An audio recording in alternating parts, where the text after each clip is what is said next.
রতনের এখন সকল ধরনের পড়াশোনা শেষ, সে এখন অবসর সময় কাটাচ্ছে। এই রতন, তুমি সারাদিন কোথায় থাকো? একটুও তো বাসায় দেখি না। এইদিকে তোমার বাবার শরীরটা ভালো নেই। মা, আমি একটু বাহিরে গিয়েছিলাম, এখন তো আর পড়াশোনা নেই, তাই আর কি করব, একটু বন্ধুদের সাথে আড্ডা দিতে গিয়েছিলাম। এই রতনের মা, শোনো, তোমরা এখন মা ছেলে গল্প করো, আমার একটু জমিতে কাজ আছে, আমি কাজটা করে আসি। এই বলে কৃষকটি তার ফসলের জমিতে যায়, কিন্তু হঠাৎ তার মাথা ঘুরে সে অসুস্থ হয়ে মাটিতে পড়ে যায়। গ্রামবাসীরা সকলে মিলে রতনকে খবর দিয়ে তার বাবাকে বাসায় নিয়ে যায়। রতনের বাবা অসুস্থ হওয়ায় রতনের মা ভেঙে পড়ে এবং কান্নাকাটি করে। মা, তুমি অত কেঁদো না, বাবার তেমন কিছু হয়নি, বাবা তাড়াতাড়ি সুস্থ হয়ে যাবে। কাঁদবো না কেন বল? তোর বাবা জমিতে চাষ করে যা রোজগার করতো তা দিয়ে আমাদের সংসার চলতো এবং তোর পড়াশোনার খরচ চলতো। এখন কি হবে? আমরা কি না খেতে পেয়ে মারা যাবো এখন, বল? না মা, তুমি কোনো চিন্তা করো না, আমাদের কিচ্ছু হবে না, আমি এখন শহরে যাচ্ছি, গিয়ে একটি চাকরি করে তোমাকে টাকা পাঠাবো নে, এখন আর বাবার কাজ করতে হবে না। এই বলে রতন হাঁটতে হাঁটতে শহরে চলে যায়। শহরে গিয়ে সে কাউকে চিনে না, তাই সে একটি পার্কের বেঞ্চে বসে থাকে এবং সেখানে সে অনেক দিন বসে থাকার পর একদিন সে পার্কের একটি রাস্তায় হাঁটতে যায়। তখন একটি লোকের সাথে তার দেখা হয়। রতন বলে, ভাই, আপনি কি এই এলাকায় থাকেন?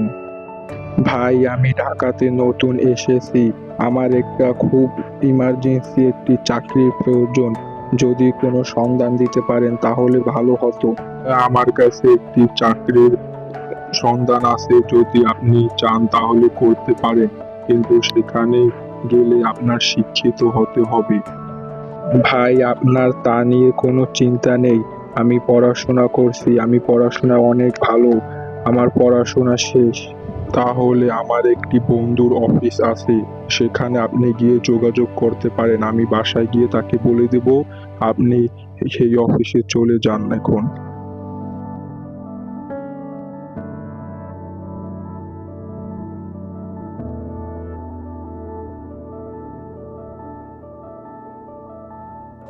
হ্যাঁ ভাই, আপনার নামে কি রাতুল? আপনাকে কি আমার বন্ধু পাঠিয়েছে? হ্যাঁ ভাই, আমার নামই রাতুল, আপনার বন্ধুর সাথে আমার রাস্তায় কথা হয়েছিল, সে আমাকে আপনার এই অফিসে আসতে বলেছে। তা ভাই, আপনি কি কি কাজ জানেন? ভাই, আমি তেমন কোনো কাজ জানি না, তবে আমার পড়ালেখা শেষ, আমি সব সাবজেক্টই A+ পেয়েছি, এসএসসিতে A+ পেয়েছি, এইচএসসিতে A+ পেয়েছি এবং অনার্সেও আমার ভালো রেজাল্ট আছে। দেখেন ভাই, এই যুগে তো আর A+ হলেই হয় না। আপনি হাতের কাজ কি কি জানেন, যেমন কম্পিউটার, আরো অন্য অন্য আপনার আউট নলেজ আছে কোনো বিষয়? না ভাই, আমার তেমন কোনো নলেজ নেই, আমি কম্পিউটারও চালাতে জানি না, আমি শুধু পড়ালেখাই করেছি, এছাড়া আমার আর কোনো আউট এক্সপিরিয়েন্স নেই। তাহলে ভাই আমি সরি, আপনাকে এই অফিসে রাখা যাবে না, কারণ এখানে শুধু পড়ালেখাই হলে চলবে না, এখানে আরো আউট এক্সপিরিয়েন্স দরকার, যেটা আপনার নেই, কম্পিউটার নলেজ দরকার, যেটা আপনার নেই। তাই আমরা খুবই দুঃখিত, আপনাকে নিতে পারছি না।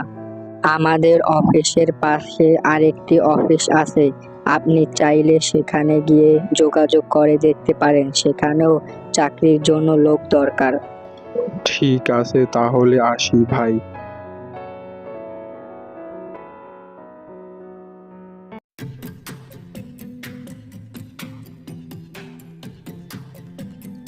ভাই, আপনি এখানে আসছেন কেন, কি দরকার আপনার?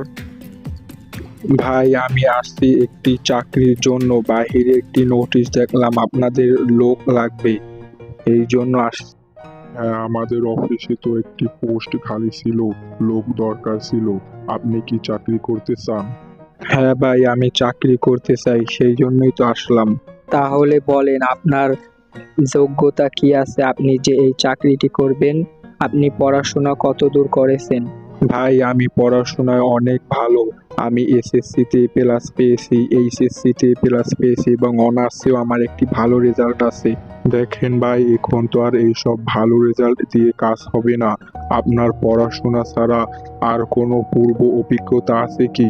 যেমন আপনি কি কম্পিউটার চালাতে জানেন বা আপনার পূর্বের কোনো এক্সপিরিয়েন্স আছে? না ভাই, আমার তেমন কোনো পূর্ব অভিজ্ঞতা নেই, কিন্তু আমি পড়াশোনায় অনেক ভালো। দেখেন ভাই, পড়াশোনা তো সবাই কম বেশি জানে, কিন্তু আমাদের এখানে চাকরি করতে হলে পূর্ব অভিজ্ঞতা দরকার এবং আপনার মাস্ট বি কম্পিউটার জানতে হবে, যেটা আপনি জানেন না। তাই আমরা সরি, আপনাকে নিতে পারলাম না।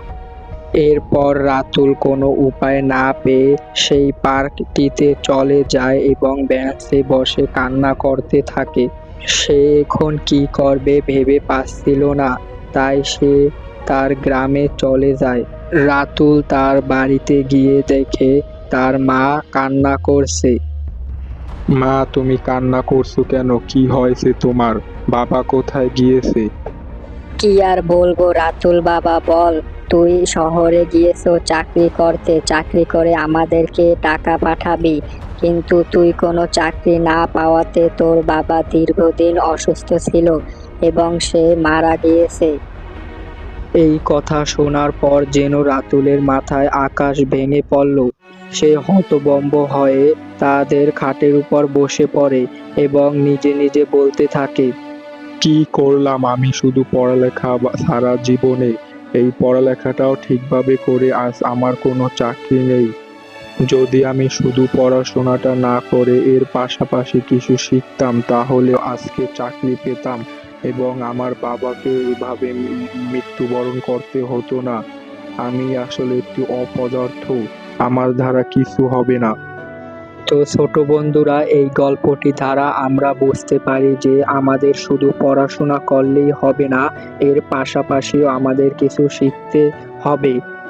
এখনকার যুগে আমরা যদি শুধু পড়াশোনা করি তাহলে আমরা দেশের জন্য শুধু বোঝা ছাড়া আর কিছুই হতে পারবো না। তাই আমাদের উচিত পড়াশোনার পাশাপাশিও নিজের কিছু একটা শেখা। তাতে আমরা পরিবার, সমাজ ও রাষ্ট্রের জন্য সম্পদ হয়ে উঠতে পারবো।